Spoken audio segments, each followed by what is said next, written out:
Perfecto. Bueno, hola a todos. Bueno, espero estén disfrutando mucho de esta escuela de matemáticas en su modalidad virtual. Y bueno, para la siguiente plática tenemos al doctor Israel Morales Jiménez. Israel es egresado de la maestría y del doctorado en ciencias matemáticas en el posgrado conjunto que tenemos aquí en Morelia, que es con la UNAM y la Michoacana. Y bueno, sus áreas de investigación es la teoría geométrica de grupos, que es una muy bonita forma de estudiar la teoría de grupos de una forma más geométrica, viendo ciertas acciones de los grupos en espacios adecuados. Y si no mal recuerdo, se enfoca al estudio del grupo modular, bueno, el mapping plan group y algunas acciones de grupos en superficies de tipo infinito. Creo que sí, ¿verdad? Exacto. Y y bueno, en realidad esa área es relativamente nueva y ha tenido muchos resultados importantes. Y en realidad este Israel y sus tutores son pioneros en esta área, así que si quieren un experto de eso, aquí lo tienen. Y bueno, para esta plática él nos va a hablar de algunas aplicaciones de las acciones de grupos en árboles. Y solo les recuerdo lo que ya dijo Naila, que la plática se va a grabar y si tienen alguna duda pueden hacerlas directamente en el chat conmigo para que yo se las diga directamente al expositor. Y les recomiendo que no se las digan por el chat a él porque luego les cuesta un poco de trabajo andar leyendo el chat y andar dando una plática al mismo tiempo. Bueno, sin más por decir, espero disfruten la plática que seguro así será. Vas. Muy bien. Muchas gracias, Manuel, por la presentación. Estuvo muy bien. Pues agradezco a los organizadores por haberme invitado a dar esta charla, ¿no? Y pues bueno, como bien mencionó Manuel, pues soy egresado del posgrado conjunto entre el Centro de Ciencias Matemáticas y la Universidad Michoacana de San Nicolás y Hidalgo, ¿no? Hice mi maestría y doctorado, ¿no? De forma continua y pues apenas el semestre pasado, o a mediados del año pasado, fue cuando obtuve el grado de doctor. Entonces, pues me da mucho gusto estar ahora aquí en esta posición, del otro lado, ¿no? Hace 8 años o 9, creo, poco de tiempo, pues estaba en la otra posición, ¿no? Al igual que usted, estaba en ese tiempo buscando más que nada empaparme de todo lo que podía de matemáticas pues para descubrir qué cosa era lo que me gustaba más, ¿no? Debido a que la matemática es bastante diversa, ¿no? Y estoy seguro que por más que hice el intento, ¿no? Me faltaron muchas áreas por descubrir, ¿no? Pero aún así estoy contento de cultivar esta área que es teoría geométrica de grupos y, bueno, quisiera compartirles un poco de lo que, bueno, de un poco de lo que sé acerca del área. Bueno, entonces déjenme, sin más preámbulo, déjenme compartirles mi pantalla donde tengo la presentación. Y bueno, esta charla la titulé como aplicaciones de acciones de grupos en árboles. Eh, Sé que algunos de ustedes a lo mejor, eh, como tal, a lo mejor no saben qué es un grupo, ¿no? Pero no quisiera entrar en detalles, ¿no? Eh, lo que voy a hacer es tratar de dar más que nada ideas generales, ¿no? Y ver por qué es importante estudiar bueno, ver a los grupos como grupo de transformaciones en ciertos espacios geométricos, podría decirse. Entonces, para iniciar, la charla la dividí en tres partes. La primera voy a hablar sobre acciones de grupos, ¿no? Les voy a explicar qué significa esto y cómo está relacionada también el adjetivo representaciones de grupos, ¿no? Que es, en, en, en términos muy generales, son prácticamente lo mismo. Después me voy a enfocar en ciertas acciones particulares, ¿no? Que van a ser acciones de grupos en ciertos grafos, ¿no? Los grafos son objetos matemáticos combinatorios, ¿no?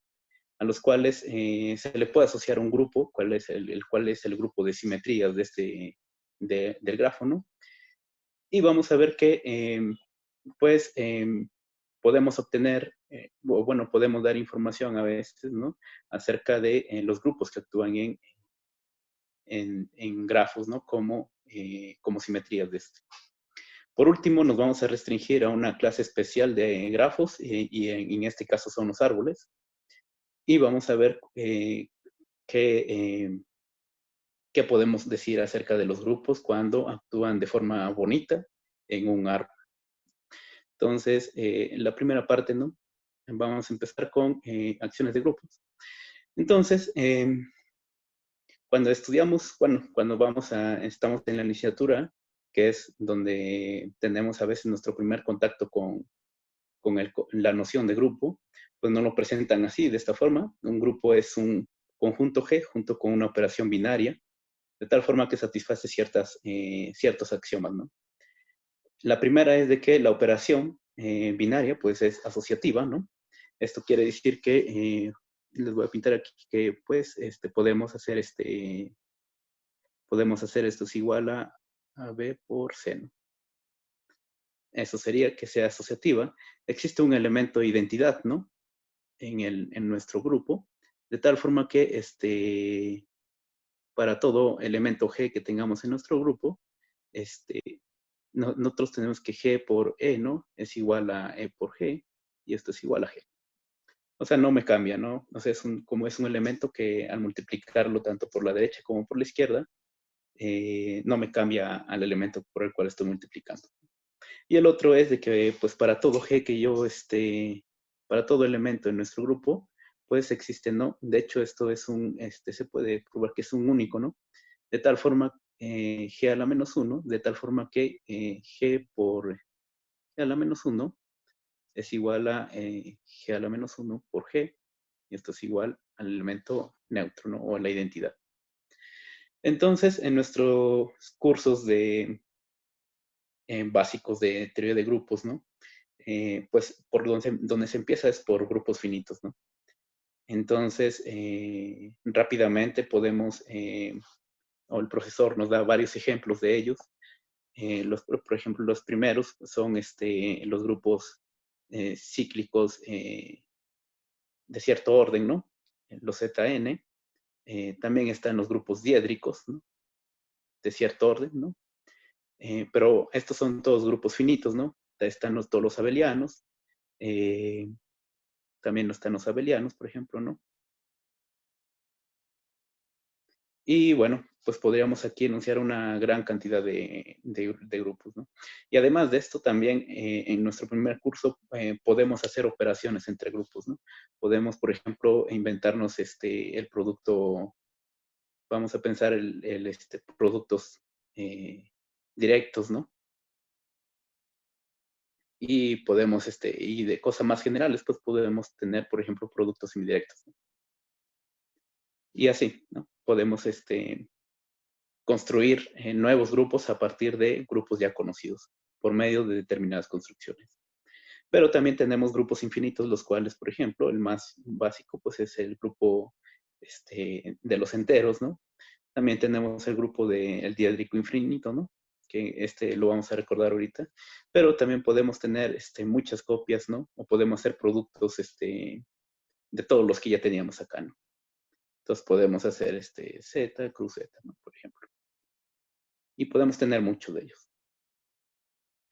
Y bueno, una parte, este punto de vista algebraico, ¿no? Y bueno, se tiene demasiada información acerca de un grupo estudiándolo desde ese punto de vista algebraico, ¿cierto?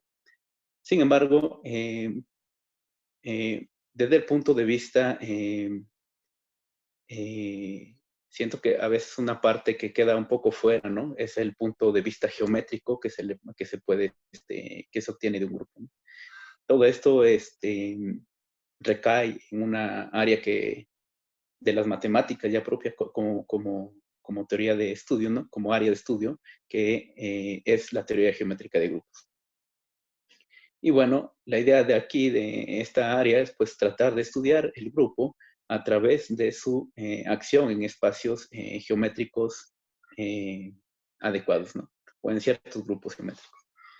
Y bueno, lo bonito de esta área es que entra en juego demasiadas áreas de las matemáticas, ¿no? Como lo son el álgebra, la geometría, topología, dinámica, teoría del lenguaje formal y muchas otras más, ¿no? Realmente es una área que conjuga todas estas áreas, ¿no? Y que a veces para comprender un resultado, ¿no?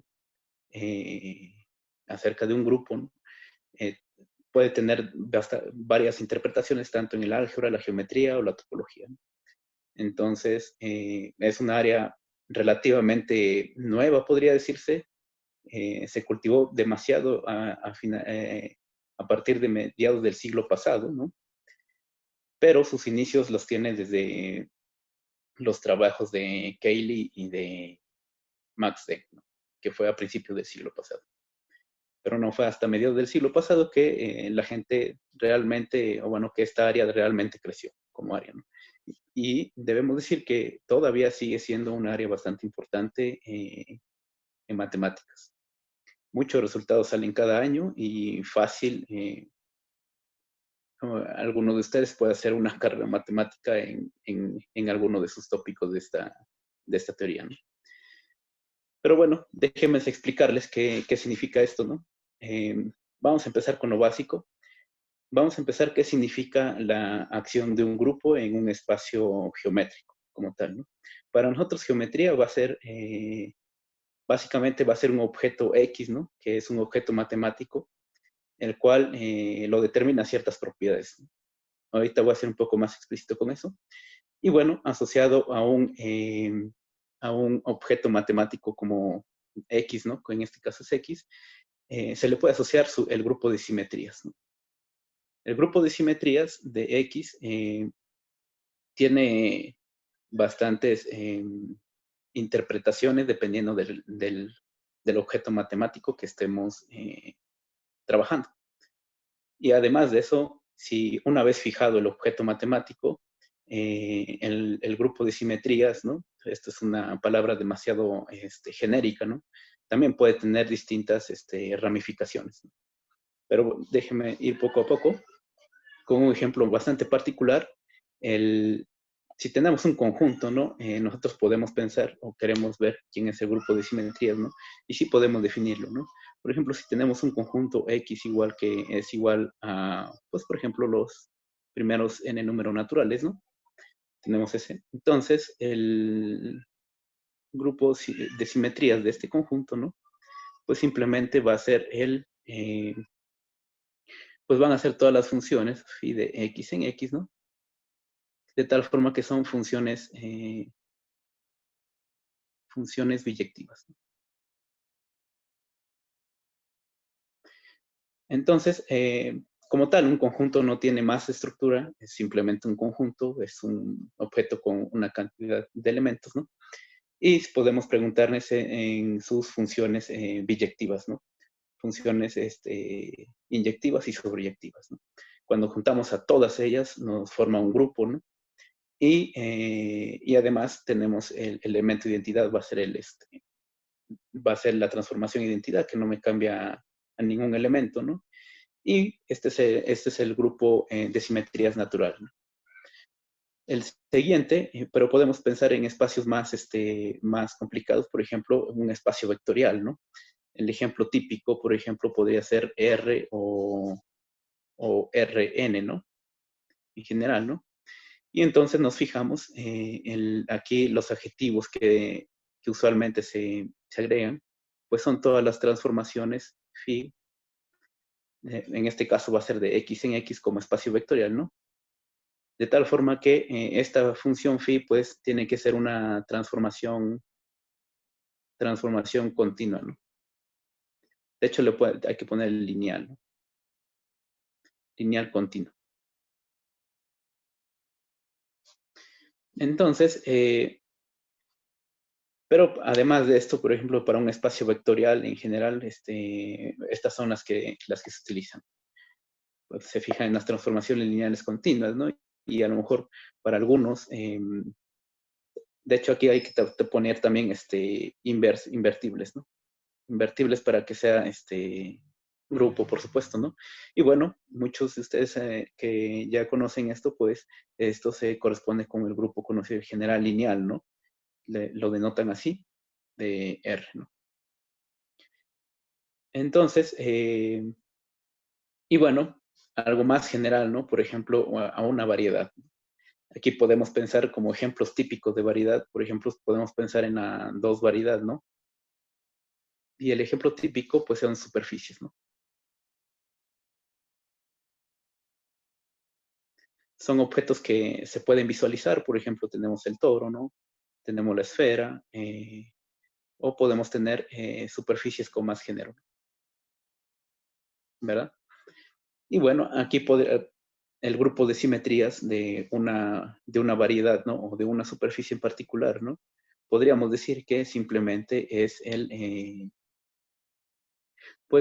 todos los homeomorfismos, ya sea que preserven o no la orientación, pero de nuestra variedad X, ¿no? Por ejemplo, ¿no? Si estamos hablando de variedades suaves, pues se le pide más a este espacio, por ejemplo, que sean todos los difeomorfismos sobre nuestra variedad, ¿no? Y bueno, por último, para un grupo, ¿no?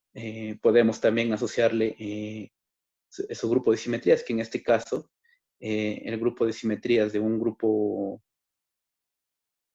X, ¿no? Que en este caso lo estoy todo anotando con X, ¿no? Pues simplemente serían todas las transformaciones de X en X, ¿no? De tal forma que este es un homomorfismo de grupos, ¿no? Homomorfismo. Homomorfismo de grupos que es biyectivo.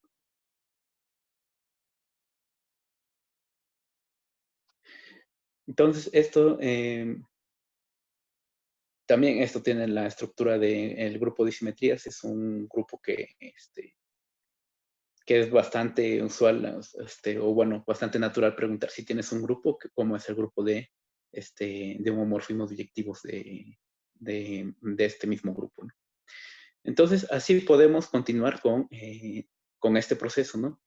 Podemos, dado un objeto matemático, nosotros nos podemos preguntar sobre el grupo de simetrías de este objeto matemático que preserva determinadas propiedades de este objeto matemático. Entonces, así como para espacios vectoriales, podemos continuar con espacios métricos, o en este caso como variedades que son bastante generales, ¿no? O espacios más abstractos, ¿no? Entonces, me parece que en la escuela de verano, de hecho, van a hablar más sobre este tópico, ¿no? Cómo es tratar de encontrar acciones de grupos en ciertos espacios geométricos determinados. Pero bueno, mi tópico aquí nada más es darles una idea general, ¿no? Y ir a una parte particular. Entonces, la acción como tal de un grupo G sobre un objeto matemático X, ¿no? Que es algo bastante genérico, ¿verdad? El cual lo denotamos de esta forma, es un homomorfismo, simplemente es un homomorfismo del grupo en el grupo de simetrías de nuestro objeto matemático X. Entonces, esto usualmente en la literatura se suele decir que es una representación, ¿no? A esta parte, ¿no? A esta parte se suele decir que es una representación del grupo G como grupo de transformaciones en un objeto matemático, ¿no? Por ejemplo, Israel, preguntan que si esta construcción se puede hacer de manera funtorial. funtorial. Eh, sí, nada más que, sí, hay que nada más tener cuidado, pues a la hora de definir los morfismos de tu. Sí, hay que ser cuidadoso qué adjetivos tenemos que poner a la hora de definirlo. Y que depende precisamente de, pues en realidad de nuestro objeto matemático que estemos considerando. No sé si eso responde. Espero que sí, gracias. Sí, bueno. Bien, entonces, bueno, como regresando a la charla, bien, esto es lo que sí dice, es una acción de un grupo G sobre un objeto matemático X, ¿no? Ya sea un espacio métrico, una variedad, incluso sobre un conjunto, ¿no? Y bueno, a este morfismo o homomorfismo de grupos, ¿no? Se le llama representación. Entonces, también decimos, por lo regular estamos interesados en que la representación sea fiel, ¿no? Esto quiere decir que el homomorfismo o la representación que estamos dando, pues sea inyectiva. Es decir, que todos los elementos de G tengan un representante bien definido en el grupo, como grupo de transformaciones en este objeto matemático. Entonces, equivalentemente se dice que la acción es fiel, ¿no? O sea, se puede utilizar, son como sinónimos. Para mí, bueno, me gusta más la palabra representación, pero bueno. Entonces, Bien, entonces el primer ejemplo, ¿no?, que podemos encontrar, y creo que es uno de los teoremas clásicos que se da en un curso de teoría de grupos, ¿no?, es el teorema de Cayley, ¿no?, el cual nos dice que todo grupo tiene una representación fiel como grupo de permutación. Y en este caso, lo que se hace es explotar simplemente la naturaleza del grupo, ¿no?, o su naturaleza que viene de considerarlo como conjunto. Entonces, nosotros, dado un elemento G en nuestro grupo, ¿no?, nosotros podemos asociarle un morfismo, ¿no?, en este caso, una función biyectiva, phi, que depende de G, ¿no?, que a cada elemento H en mi grupo simplemente lo voy a mandar a la multiplicación por la izquierda por G. Entonces, phi, bar phi de G, ¿no?, simplemente me toma un elemento de H y me lo manda a la multiplicación por G, por la izquierda. Entonces, esta función es algo de teoría de grupos, pues es biyectiva, ¿no? Biyectiva, ¿no? Y bueno, y además es fiel, ¿no? Entonces, pues es esta la que se utiliza. Y bueno, me parece un ejemplo muy bonito de cómo empezar. Por ejemplo, este es el ejemplo básico, ¿no?, de una acción de un grupo sobre, en este caso, sobre un conjunto, ¿verdad? Pero podemos tener, entonces la pregunta aquí es si, dado un grupo, por ejemplo, tiene o admite una acción sobre determinado espacio geométrico, por ejemplo, ¿no?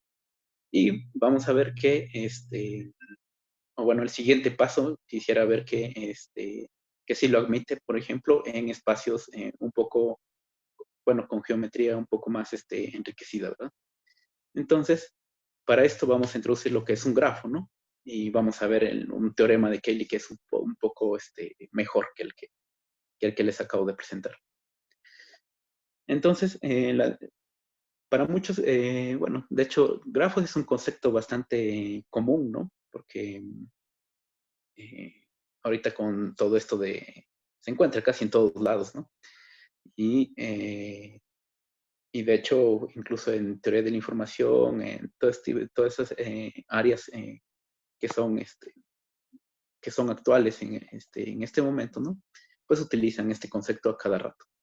Entonces, para nosotros un grafo va a consistir simplemente de un conjunto de vértices, ¿no?, que para tener una imagen mental, los vértices los vamos a considerar como puntos en nuestro espacio, ¿no? Y además, junto con un conjunto de aristas, de tal forma que cada arista se le va a asociar a un par de vértices. Entonces, a veces lo que uno hace es que, por ejemplo, tenemos esto, ¿no? Estos son los vértices BW1 y esto va a ser nuestra arista, ¿no? Que a cada arista le va a asignar un par de vértices, ¿no? Bien, entonces, podemos tener aristas múltiples. Por ejemplo, entre dos vértices podemos tener más de una arista, ¿no? Podemos tener una cantidad infinita incluso, ¿no? Y también hay unas aristas que son especiales, las cuales se llaman lazos, que puede ser que este conjunto ENS de la arista pues sea simplemente el mismo, ¿no? En este caso es la arista E y el vértice sería ¿no? Entonces aquí el ENS de este vértice sería simplemente el B, B o simplemente B porque lo estamos considerando como ¿no? Entonces, pueden aparecer este tipo de cosas, ¿no? Y bueno, a veces se reduce todo esto, o bueno, la teoría es un poco más manejable cuando nos restringimos nuestra definición de grafo o le agregamos adjetivos. En este caso, por ejemplo, podemos simplemente fijarnos en aquellos grafos que carecen de lazos y aristas múltiples y a estos se les llaman grafos simples. Y bueno, me parece que casi la mayoría de lo que sigue, siempre vamos a estar considerando grafos simples. Pero cabe recordar que los grafos a veces son un poco más complicados, ¿no? O los que aparecen en la vida real son más complicados. Bien, entonces el siguiente concepto es de conexidad. A lo mejor para alguien que a lo mejor no haya visto qué será este curso de topología, por ejemplo, donde el concepto de conexidad es bastante importante, en este contexto combinatorio es bastante sencillo enunciarlo. Conexidad simplemente nos dice que, o bueno, es una propiedad que satisface nuestro grafo, en el cual nos dice que cualesquiera dos vértices está conectado por un camino. Y este camino tiene que ser, pues muy simple, debe ser de determinada forma, ¿no? Y tenemos B y W dos vértices en nuestro grafo, ¿no? O bueno, para cualesquiera dos vértices, ¿no? Pues un camino es simplemente una sucesión, ¿no? De vértices y aristas, ¿no? De tal forma que me puede conectar a B con W. Simplemente es eso, ¿no? Y bueno, se dice que un grafo es conexo si para cualesquiera par de vértices que yo me tome en el grafo, pues yo puedo encontrar un camino como este. Es así de sencillo. Y bueno, hay bastantes familias de grafos. Los más básicos son los grafos completos, ¿no? Si tienes una colección de vértices, por ejemplo, tengo 4, ¿no? Aquí con n igual a 4, vamos a pensarlo. El grafo completo es aquel que tiene todas las aristas posibles, ¿no? Aquí los grafos son simples, ¿no? Entonces tiene todas las posibles aristas, ¿no? Bien, y bueno, esto se puede hacer con todos los demás. Pero también podemos, una clase de grafos, también son los grafos bipartitos, ¿no?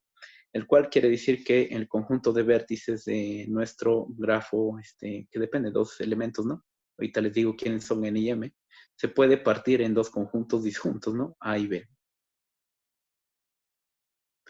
Y bueno, o un ejemplo bastante particular, ¿no? Es cuando tenemos los pinto con bolitas, ¿no? Y el otro los vértices en velos, por ejemplo, los pinto con bolitas negritas, ¿no? Y la idea de aquí, bueno, la definición formal de este grafo bipartito es de que cada arista, ¿no? Satisface la propiedad de que tiene un vértice como final en A y el otro vértice final en B, ¿no? Entonces, si tengo una arista, necesariamente me conecta estos dos conjuntos de vértices, ¿no? Y bueno, cuando dices completos, ¿no? Pues ya se imaginarán, pues simplemente significa que tengo todas las aristas posibles. Y bueno, esto podría continuar, ¿sí? Y bueno, aquí el N y el M significa que precisamente, por ejemplo, aquí los blancos, ¿no? O los que no están en negrito, ¿no? Significa que tienen valencia, por ejemplo, este es un B, ¿no? La valencia que la valencia de nuestro vértice B, pues es igual a N, ¿no? Y si nos tomamos un W, por ejemplo, acá en nuestro conjunto B, que nuestra valencia de nuestro vértice W, pues sea igual a M, ¿no?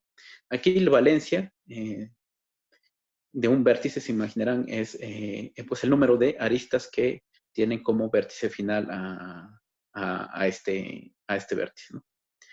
Entonces, o son podría decirse también, son todas las aristas adyacentes a este vértice, ¿verdad? Entonces, en este caso, pues sí, no hay nada más que explicar. Son grafos cuyo conjunto de vértices puede partir en dos partes, ¿no? Y de tal forma que cualquier vértice en el primer conjunto tiene cierta valencia y cualquier vértice en el otro conjunto tiene valencia M, por ejemplo, ¿no? Entonces, estos son algunos ejemplos. No voy a ser exhaustivo en esto, ¿no? Y bueno, para introducir la noción de árbol, yo tengo que decir qué cosa significa un ciclo. Un ciclo simplemente es un camino, de tal forma que el inicio y el final son el mismo. Entonces yo tengo acá, ¿no? Tengo este B, ¿no? Y yo me puedo encontrar un ciclo que no sé qué cosa es lo que haga, ¿no? Pero eventualmente regresa acá, a B. Eso es un ciclo, es una secuencia de vértices y aristas, ¿no? De tal forma que me forma como un círculo en realidad, ¿no? O como un circuito en realidad. Entonces, la definición de árbol es que pues es un grafo conexo que no contiene ciclos. Cabe pensar que aquí estoy pensando siempre en grafos simples. Entonces, la primera clase de ejemplos, ¿no? O la primera clase de árboles que tenemos son los árboles regulares, ¿no? Aquí n es mayor o igual a 2, ¿no? Y son árboles que son infinitos. Entonces, esto quiere decir que para cualquier vértice que yo tenga, ¿no? Vértice B, tengo necesariamente n, o todo vértice es de valencia n. O sea, para todo vértice en Tn, ¿no? La valencia de este vértice, pues, es n, ¿no?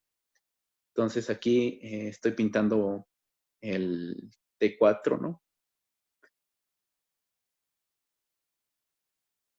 Y así sucesivamente, ¿no? Perdonen los dibujos, pero esa es la idea. Entonces, todos los vértices tienen valencia 4, ¿no? En este caso. Pero también hay árboles birregulares, ¿no? Que recupera la noción de árboles de grafo bipartito. En este caso también tenemos que podemos descomponer el conjunto de vértices en dos conjuntos disjuntos y con la propiedad de que los vértices del primer conjunto todos tienen valencia n y los vértices del otro conjunto tienen valencia m, ¿no? Entonces voy a pintarles aquí el más básico y el que vamos a utilizar después, que va a ser ¿no? Vamos a pintar con vamos a imaginar que tiene valencia 3, ¿no? Y, aquí pintamos con negrito los que tienen valencia 4. Entonces aquí tendría que salir, ¿no?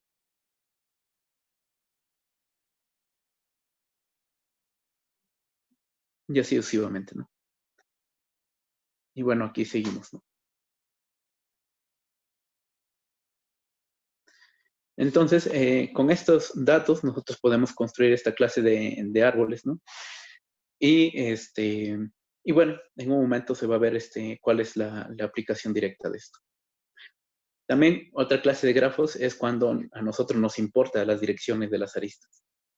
Entonces, aquí la definición es un poco distinta, ¿no? Ya no simplemente nos fijamos en pares, cada arista tiene un par de vértices asociados, sino que nos va a importar el orden.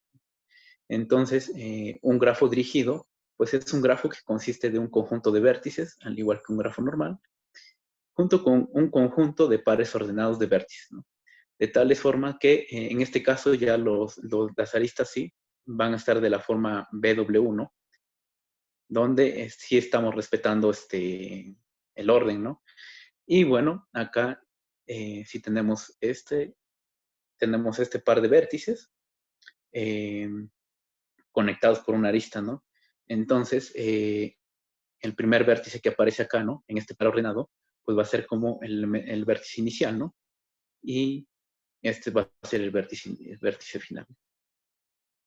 Vértice inicial. Y este sería el vértice final, ¿no? Y bueno, lo que se hace es, para tener una imagen, es siempre dibujarlo como esto, ¿no? Como una línea que tiene cierta dirección, siempre. Bien, estos son los grafos dirigidos. Y bueno, la principal aplicación es que nosotros nos podemos fijar en su grupo de simetrías. En este caso, ya sea de un grafo normal o de un grafo dirigido. En este caso va a ser el grupo de todas las biyecciones que va a enviar vértices en vértices y aristas en aristas, ¿no? Aquí cabe recalcar que estas biyecciones va a ser una biyección tanto a nivel de vértices como a nivel de aristas. Y de tal forma que si yo tengo una arista de la forma BW, ¿no? Como este conjunto, entonces los fines de alfa D, ¿no? A donde me lo envía, pues se va a ver de esta forma, ¿no? Entonces, y además, por ejemplo, cuando estamos hablando de grafos dirigidos, ¿no? En este caso, las simetrías vamos a pedir que preserven la dirección de las aristas. Entonces, podríamos pensar, vamos a hacer un ejemplo con un grafo dirigido. Vamos a imaginar que tenemos el más sencillo, ¿no? Que en este caso imaginemos que está así, ¿no? Entonces, una transformación bastante, o bueno, una simetría de este grafo, ¿no? Simplemente va a ser la que me envía este punto a este punto, bajo una traslación por por 1, ¿no? Y que me envía esta arista, ¿no? Me la envía esta. ¿Sí? Ese sería un ejemplo de una simetría de un grafo. Y bueno, eso sería un poco, bueno, ya dependiendo del grafo, las cosas se pueden poner un poco más complicadas, ¿no? Pero bueno, bien, entonces ahora con todo esto vamos a relacionarlo con lo que es un grupo. Entonces, dado un grupo, vamos a decir que un conjunto S genera un subconjunto S del grupo G genera a G. Si todo elemento, ¿no? O bueno, cada elemento de G se puede expresar como producto de elementos de la unión de S con sus inversos, ¿no? Entonces, nosotros podemos poner ahí todo elemento como producto de estos elementos, ¿no? Y decimos que un grupo G es finitamente generado si existe un subconjunto finito que genera G.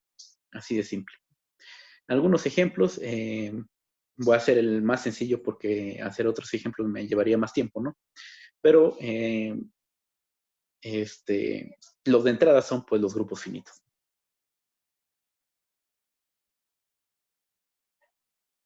Ahí podemos pensar en el grupo, bueno, el conjunto de generadores podría ser el mismo G, ¿no? Porque es finito al final. Pero podemos tener grupos infinitos que sí son finitamente generados y el que se me ocurre ahorita es simplemente Z, ¿no? Y el conjunto que nos tomamos pues es S igual al generado por el elemento 1. ¿Sí? Podemos tener otra, o sea, este conjunto de generados puede ser más complicado, ¿no? Puede tener más elementos, pero bueno, al final queremos que sea finitamente generado, ¿no? Y bueno, finalmente tenemos este teorema que es de Fruch, ¿no? El cual nos afirma que todo grupo finitamente generado tiene una representación fiel como grupo de simetrías de un grafo conexo dirigido y localmente finito. Bien, a primera instancia, a lo mejor, pues sí, es un poco difícil imaginar a lo mejor quién es este grafo. Y es aquí donde entra un concepto bastante importante en todo esto de teoría geométrica de grupos, que es el grafo de Cayley, ¿no? De un grupo finitamente generado. La idea es tratar de encontrar un grafo en donde el grupo que nosotros nos tomemos, que sea finitamente generado, pues actúe por simetrías y además y que me preserve la orientación y todo, ¿no? Entonces, la idea de hacerlo es, pues tomamos un grupo finitamente generado, ¿no? Un conjunto finito, S, ¿no? Y a partir de vamos a generar un grafo, el cual va a admitir una acción por G por simetrías. Entonces, la construcción de este grafo es lo más simple del mundo, ¿no? Los vértices van a ser simplemente los elementos del grupo, ¿sí? Y las aristas van a ser pares ordenados de la forma G, GS, ¿no? Son de esta forma, ¿no? Donde S va a ser un elemento pues, de nuestro conjunto de generadores. Entonces, el ejemplo, para no desgastarme la vida, pues va a ser Z, ¿no? Bueno, G va a ser igual a Z y el conjunto de generadores va a ser igual al 1, ¿no? Entonces, el grafo de Cayley ya lo hemos dibujado. Simplemente ponemos aquí el 0, ¿no? Y como va a ser pares de este tipo, va a estar unido con el 1, ¿no? De esta forma, ¿no? Y como queremos dirigido, tiene que ser de esta forma. Igual podemos pensar en el menos 1, ¿no? Cuando multiplicamos, bueno, cuando le sumamos 1 nos manda el 0, ¿no? Y va a ser de esta forma. Entonces, este es el grafo que asociado al grupo Z, ¿no? Con S igual al 1 y el grupo Z, ¿verdad? Es el grafo de Cayley. Entonces, con estas propiedades se puede, de hecho, se puede demostrar que este grafo es conexo, ¿no? Además, como el grupo es finitamente generado, este grafo es localmente finito. Esto quiere decir que la valencia de cada vértice es finita, ¿no? No vamos a tener una cantidad infinita de vértices, de aristas adyacentes a un vértice. Y bueno, pues, y además de eso, pues la acción precisamente del grupo G sobre este grafo, ¿no? El grafo de Cayley, va a venir dado por la siguiente acción. Simplemente nos tomamos aquí un elemento H, ¿no? Aquí vamos a tomar G, ¿no? Un elemento y vamos a definir el elemento o la simetría del grafo, ¿no? Phi de G. Y esto lo hacemos de esta forma. Si nos tomamos aquí un elemento H, ¿no? Simplemente nos lo va a mandar al elemento, esto va a ser multiplicación por la izquierda, GH, ¿no? Y si tenemos una arista que está conectado con, digamos que este elemento es HS, ¿no? Donde está conectado por el elemento S, ¿no? Que digamos que está marcado esta arista, ¿no? Entonces esta arista va a ir para empezar va a ir a este vértice, GHS, ¿no? Y va a estar conectado por esto. Bien. Entonces una vez que nosotros tengamos ya la acción, o bueno, definida la acción en los vértices, ¿no? Fácilmente se puede extrapolar a las aristas, ¿no? Y se puede ver que esta acción es la que preserva la orientación de las aristas y todo, ¿no? Y más aún, ¿no? No solamente conforme con eso, ¿no? Como estamos pensando al grafo como un grafo dirigido, además de esto se puede demostrar más aún y que este grupo G, pues en realidad sí coincide con el grupo de simetrías de nuestro grafo de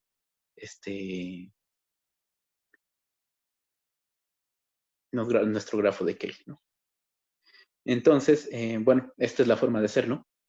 Y bueno, estas son como los primeros ejemplos de aquí ya estamos encontrando un ejemplo un poco más complicadillo, ¿no? En lugar de simplemente un conjunto, ¿no?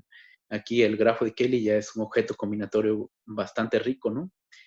Y bueno, estos son ejemplos y se los pueden encontrar en casi en cualquier lado, ¿no?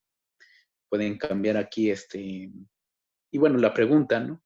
Aquí siempre cuando nosotros tengamos un objeto matemático, ¿no? En lugar de un grafo, ¿no? O un conjunto, la pregunta es si admite una acción, si un grupo determinado admite una acción fiel sobre este objeto matemático. Es una pregunta difícil, ¿no? Y bueno, hay mucha investigación acerca de ello. Pero lo que vamos a hacer es ahora no restringirnos simplemente, bueno, no hablar tanto de acciones de grupos en objetos combinatorios tan generales como los grafos en general, ¿no? Sino vamos a restringirnos ahora a una clase especial de grafos, cuáles son los árboles.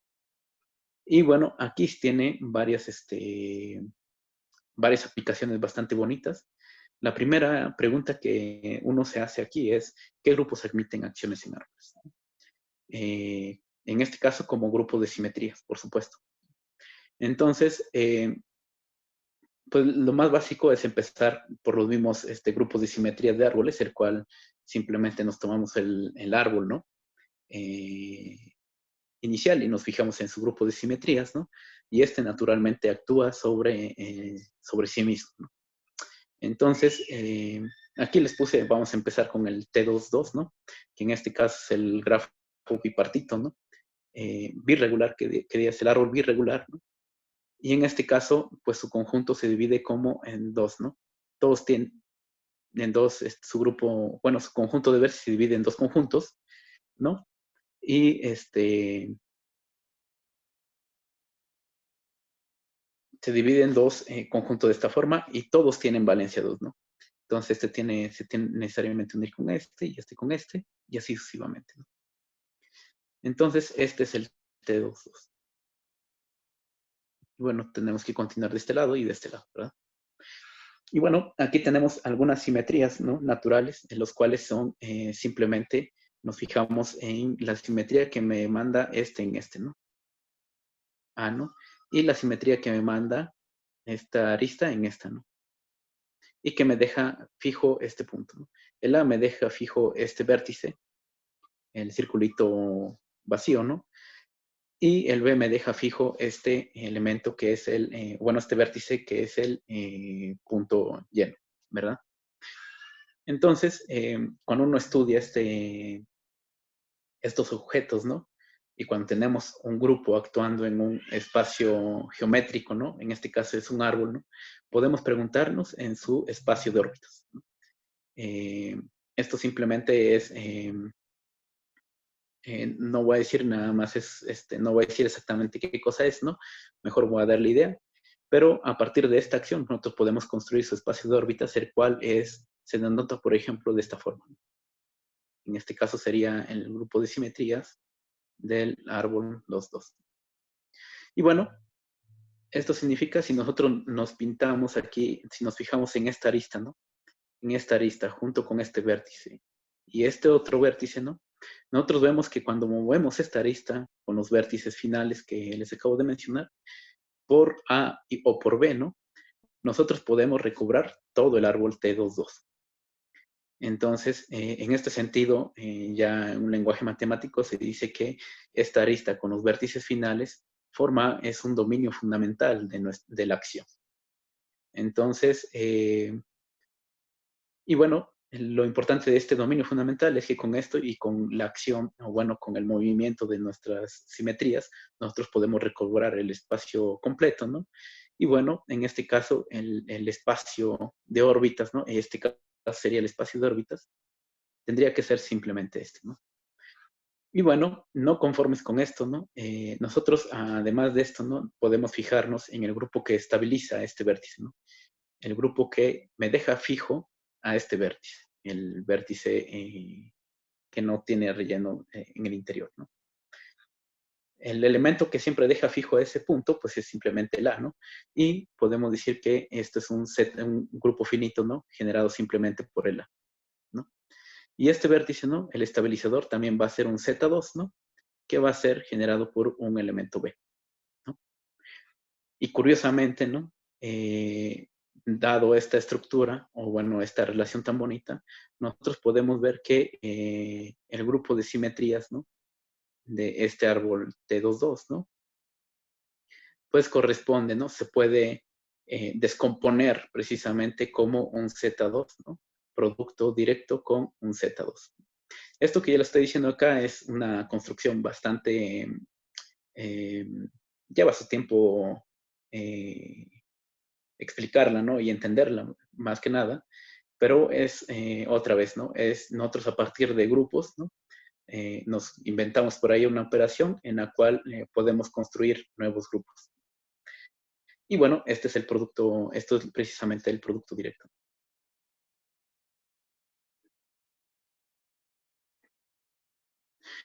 Y bueno, curiosamente, nosotros habíamos empezado con dos grupos finitos y el producto directo de estos dos grupos finitos en realidad va a ser infinito. Entonces, y más que eso, la interpretación de esto tiene algo bastante bonito que esto coincide con el grupo diédrico infinito, ¿no? Que es el grupo de simetrías, por ejemplo, de este árbol, ¿verdad? Entonces, la moraleja aquí es de que conociendo, por ejemplo, o si un grupo admite la acción en un árbol, ¿no? Nosotros podemos recuperar o tener o conocer, ¿no? Una estructura interna acerca del grupo que está actuando, ¿no? Y bueno, para esto tenemos que fijarnos en el espacio cociente y ver cómo está, cómo se descompone este espacio cociente, ¿no? Entonces, en realidad, esto, bueno, vas a ver otro ejemplo, ¿no? El grupo simétrico del árbol birregular, ¿no? 3, 4, ¿no? Otra vez, ya lo habíamos pintado, ¿no? Vamos a pensar que este tiene 3, ¿no? 3, y cada uno de estos tiene 4. Bueno, este es así. Entonces aquí se ve de esta forma. Bueno, aquí sí va pintadito así. Bien, entonces aquí también nuevamente, ¿no? Podemos fijarnos en una simetría, ¿no? Que es precisamente la que me va a fijar este punto, ¿no?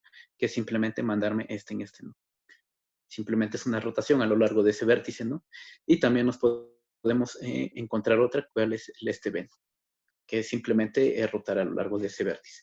Entonces, cuando nosotros nos fijamos en el espacio cociente, ¿no? O en el espacio de órbitas, ¿no? Vemos que podemos pensarlo así, es una notación que estoy introduciendo sin explicar mucho formalmente qué significa. Nomás quiero que se lleven una idea de esto, ¿no? Esto simplemente, pues, lo que tenemos que dibujar aquí, pues, es el espacio cociente, ¿no? O el dominio fundamental, podría decirse también. Entonces, aquí también se va a ver de esta forma, ¿no? Y bueno, aquí tenemos también un Z3, ¿no? Generado por este A, ¿no? Y aquí vamos a tener un Z4, generado igual por este B, ¿no? Y bueno, aquí necesariamente pues podemos ver que el grupo de simetrías de este árbol, ¿no? 3, 4, se puede descomponer como un producto directo, ¿no? Z3, producto directo con Z4, ¿no? Bien, entonces esto es un grafo bastante más complicado, ¿no? Y bueno, aún así podemos encontrar una información acerca sobre la estructura interna de este grupo, ¿verdad? Entonces, esto es al cociente, que puede ser mucho más complicado, como digo, en este caso simplemente fue un intervalo, ¿no? O sea, me refiero a esto, ¿no? El cociente es a lo que ahora se llama como el grafo de grupos, asociado a la acción de un grupo en un árbol, ¿no? Entonces, un ejercicio interesante, ¿no? Es qué sucede cuando, o con el grupo de simetrías del árbol regular T4, por ejemplo, ¿no? ¿Qué me pueden decir acerca de su espacio de órbitas, ¿no? ¿Se puede obtener un grafo de grupos a partir de este? Son preguntas que se contestan, por ejemplo, en un curso básico de topología algebraica o incluso, sí, topología algebraica. Bien, entonces eso es como ejercicio, no lo voy a contestar. Entonces, la siguiente pregunta, o regresamos a la pregunta, ¿qué grupos se admiten acciones en árboles? Pues básicamente son todos, ¿no? Nosotros podemos construir, dado un grupo G, ¿no? Podemos encontrar un árbol en donde actúe, ¿no? Y este árbol simplemente nos tomamos un vértice preferido, ¿no? Puede ser, incluso llamémosle infinito, por ejemplo, ¿no? Y vamos a ponerle todos los elementos de G acá, ¿no? Y lo que hacemos es simplemente unir todos todos los vértices dados por los elementos de G, unirlos con este elemento infinito, ¿no? Entonces, ese es un árbol, ¿no? O sea, no tiene nada de chiste. El detalle es que el cociente, ¿no? El cociente es bastante curioso, ¿no? Porque aquí el elemento que me va a fijar este punto, ¿no? Pues va a ser todo G, ¿no? En este caso se va a ver así, ¿no? Y de hecho va a ser todo, ¿no? Entonces, de hecho, se va a ver así, ¿no? Voy a pintar con este va a ser el infinito, ¿no? Y bueno, aquí voy a pintar ¿no? El detalle aquí es de que el estabilizador de este vértice pues va a ser todo G. Y el estabilizador de este otro vértice, ¿no? Que en este caso va a ser pues va a ser simplemente el grupo E, el grupo trivial. Y entonces, si regresamos a lo que hicimos anteriormente, nos estaría diciendo que, pues que tenemos la acción esta, ¿no? Bueno, que esto se puede ver como G, producto directo con E, ¿no? Pero esto es lo mismo que G, ¿no? Entonces no tiene mucho chiste hacer el producto directo con el grupo trivial, ¿no? Porque no regresa al mismo, ¿no? Entonces, como moraleja de esto es de que hay grupos admiten acciones en árboles, ¿no? Pero que puede que estas acciones no sean tan bonitas como uno quiera.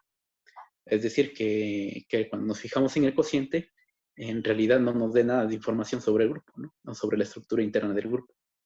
Así fue como llegamos a esta pregunta, que es, ¿qué se puede decir acerca de un grupo que actúa de forma no trivial en un árbol? Y aquí digo de forma no trivial, tratando o bueno, de tener a lo mejor una idea un poco más formal de lo que significa trivial, y ya regresando al ejemplo anterior, donde tenemos que el estabilizador de un punto es todo el grupo, ¿no? Entonces, esta pregunta la aborda una teoría bastante bonita, ¿no? En matemáticas que se desarrolló en la mitad del siglo pasado, que se llama teoría de Basser. Y bueno, esto da lugar a la pregunta, a la siguiente propiedad, ¿no? Que la introdujo Jean-Pierre Serre, el cual dice que es una propiedad bastante importante en matemáticas y es la propiedad FA. Entonces se dice que un grupo G tiene la propiedad FA de ser si toda acción de un grupo, ¿no? Un grupo tiene la propiedad FA de ser si toda acción en un árbol T, ¿no? Es trivial. Es decir, existe un elemento, ¿no? En nuestro árbol de tal forma que eh, todo elemento en nuestro grupo me deja fijo ese punto. Entonces, es algo más o menos como, ya les di un ejemplo anteriormente, ¿no? Y curiosamente, sí existen de estos grupos. Existen y hay un montón de grupos para los cuales tienen la propiedad de FEA. Algunos de los que puedo mencionar ahorita rápido son los, ¿quiénes son? Los grupos finitos son uno de ellos, ¿no?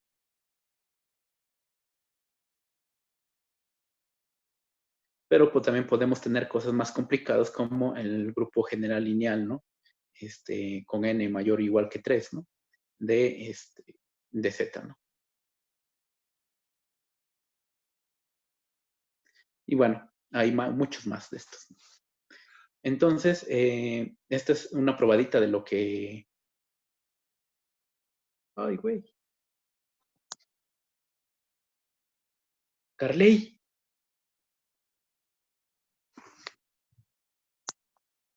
Uy, uy, uy. Tatiana. Bueno, bueno. Sí, te escuchamos Oh, todavía. Lo escuchamos. Sí. ¿Se cortó?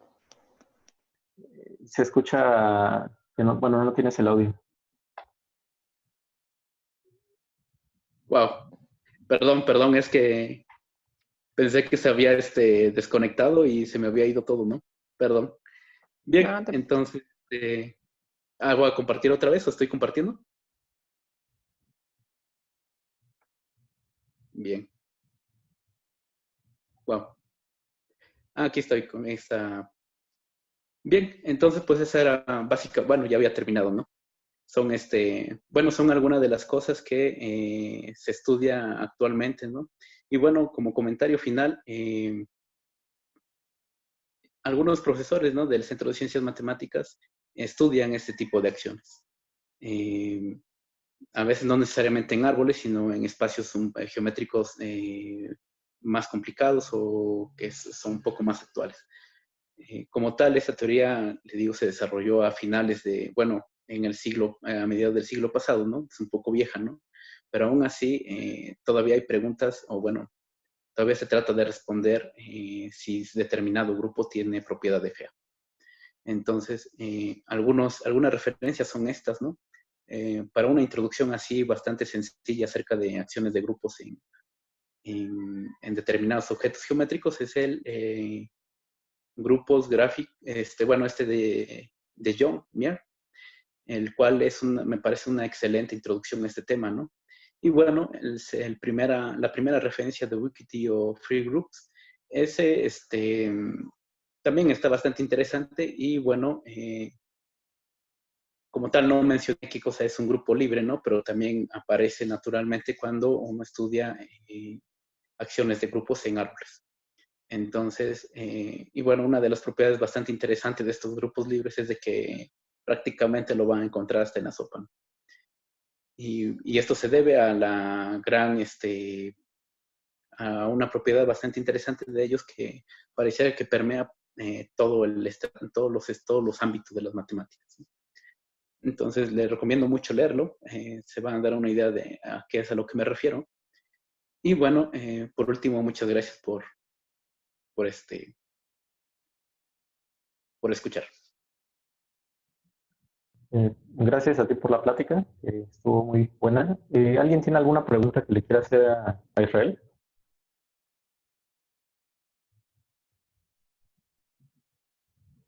O bueno, en lo que se van animando algunos chicos a preguntarte, ¿qué les recomendarías a ellos para que se vayan adentrando a esta teoría que es bastante ambiciosa también y muy bonita?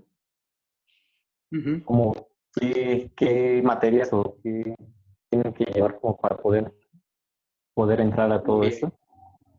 Ujú. Bien, entonces, la verdad, para llegar a lo mejor tener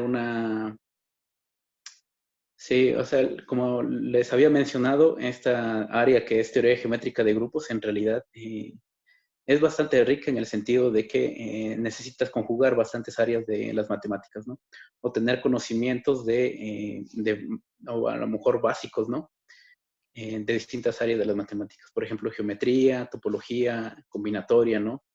Eh, ¿Qué más? Dinámica, incluso, ¿no? Si se quiere entender cosas más, más avanzadas, ¿no? Entonces, por ejemplo, en la maestría, algunos de los cursos que te van a ayudar sí o sí a entender este tipo de cosas son, por ejemplo, el curso de topología algebraica. Es uno de los cursos básicos que es recomendable. Combinatoria, teoría de grafos, teoría de gráficas, ¿no? También es uno de los cursos que es recomendable llevar. Y también uno de geometría, ¿no? En este caso, el curso de geometría pues, podría ser geometría hiperbólica o o en su defecto un curso más avanzado como por ejemplo variedades. Esas serían como, o incluso ya llevar, incluso en el centro, ¿no? Ya se ofrecen como tal cursos ya básicos, bueno, un poco fuera de lo básico, ¿no? De teoría geométrica de grupos, ¿no? Donde ya se estudia todo este tipo de cosas. Uh-huh. Ok, bueno, muchas gracias. Hay otro comentario que me hacen que si hay alguna caracterización de este lema de los puentes de Koenig para acciones de grupos, como si se Perdón, le otra puede... vez. perdón, que si hay alguna caracterización del lema de Koenig desde el punto de vista de las acciones de grupos. ¿Cuál es este lema? Supongo que se refieren a este de los puentes de Koenig, ¿no? De Euler. Ah, ya, ya. Sí, en ese caso, sí, uno se podría preguntar, pues una pregunta así bastante sencilla, por ejemplo, es trata de calcular el grupo de automorfismos, o bueno, el grupo de simetrías de los puentes, del grafo de los puentes de Königsberg. Y bueno, ya que lo encuentres, una cosa interesante sería poder calcular si tiene alguna estructura interesante.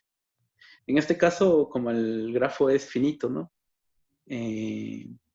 Pues algunas de las cosas que se puede deducir inmediatamente de la teoría de Basser es de que necesariamente el grupo de simetrías va a tener un punto fijo ahí, ¿no? Porque tienen esta propiedad de Basser, la propiedad de FA de ser, perdón. Entonces, necesariamente va a tener un punto fijo ahí y entonces, como tal, la teoría de Basser ahí se vuelve trivial, ¿no? Porque, pues no, como que no te dice nada acerca sobre la descomposición. Ya aclararon a cuál nivel, a cuál lema se Uh-huh. referían. Dice, me refiero a que todo árbol con niveles finitos y con altura omega tiene una rama cofinal. Wow, sí, esa es una pregunta bastante elevada, ¿no? Sí. Realmente sí, o sea, también hasta donde me da mi entendimiento, ¿no?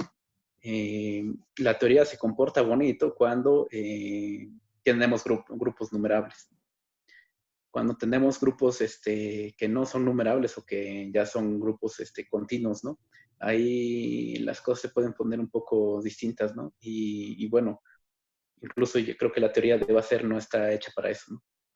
Pero bueno, es una buena pregunta que ya entra como en la parte del área de teoría de conjuntos, ¿no? Pero que sí, también se trata de aplicar todo este tipo de cosas, ¿no? De cosas geométricas a teoría de conjuntos. Ok. Y Uh-huh. también hay otra pregunta que nos dicen que si cambia mucho las técnicas que se utilizan cuando el árbol es finito o si cambia mucho la teoría. Cuando los árboles son finitos, dices. Uh-huh. Uh-huh. Pues mira, sí, yo siento que realmente sí hay una marcada diferencia entre estudiar las acciones en grupos, en árboles finitos, ¿no? Con acciones en árboles infinitos, ¿no? De hecho, la teoría de Basser está hecha precisamente para tratar de darle un poco de orden a toda la onda de grupos infinitos, precisamente. Porque, bueno, cuando tienes un grupo finito, ya sabes que si tienes un grafo finito, su grupo de simetrías va a ser finito, ¿no? Y entonces caes otra vez a la categoría, o bueno, al mundo de finitos, ¿no? Entonces realmente la teoría de Basser está hecha para eso, para lidiar con cosas infinitas, en realidad, ¿no? Pero numerables, ¿no? Ok, está bien. Bueno, hasta aquí le dejamos de preguntas. Si alguien tiene como más inquietud sobre estos temas, le pueden preguntar directamente a Naila para que le haga saber a Israel las preguntas. Y Muy bien. pues bueno, otra vez gracias por la plática, estuvo muy bonita.